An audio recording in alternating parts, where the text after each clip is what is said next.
No one has the intention to build a wall. Well, what a lie Walter Ulbricht was telling. Only 2 months later, after the State Council chairman of the German Democratic Republic proclaims this, they built a wall. Tanks, police, soldiers, barbed wire and broken roads. 2 a.m. at night, the mission to separate the country from evil Western capitalism started and was soon to be finished in Berlin and later the rest of the country. Young Germany split into two.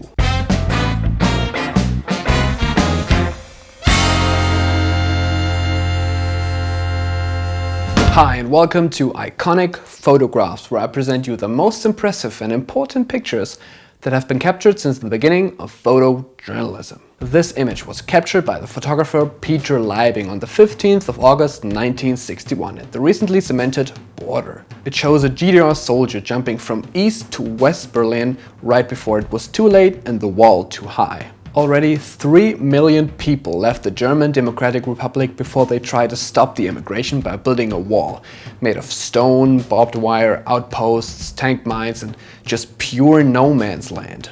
Communist East Germany had nothing left to oppose the West German economy marvel. The two ideologies drifted apart at least since the currency reform. Citizens of the GDR were more and more bothered by unfreedom and a lack of administration. Peter Leibing, besides others, was assigned to capture the events for Hamburg photo agency Conti-Press at Bernauer Street here in Berlin.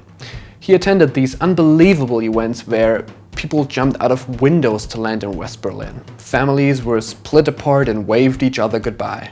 Lots of them saw each other for the last time. So did Conrad Schumann. He used to be a faithful communist. He believed in the system, as he reported later. But this day he questioned this, after he observed a little girl that was crying for her parents but wasn't allowed to see them anymore. So the scales fell from his eyes. He ran, jumped and made it as one of the first refugees of the GDR during the times of the separating wall. Quite a number of photographers captured the jump to freedom, as Leibing entitled it later. But his picture made it around the world, saying, now even GDR soldiers run away from the socialist regime. Conrad Schumann was later called the Prussian Icarus by a famous German balladeer. I don't know how he experienced his life in capitalist West Germany, but unfortunately I have to add that he took his life in 1998. Some say he never really arrived on the western side. Photographer Peter Leibing was just 20 years old and later images by him were never even close to famous as the jump to freedom was. Ironically, he took it with a mate in the GDR Exacta and a 200mm tele. I myself was born in the GDR in July 1989 and was actually driven around by young parents in the typical Trebi car that you were supposed to drive during the time. Of course, being just 1 year old, I can't remember much, but anyway, it was a pleasure to tell you about the story of my country. Do you live in a country that is or was separated? Can you remember the time, and is there a picture that stands for this period of time the best?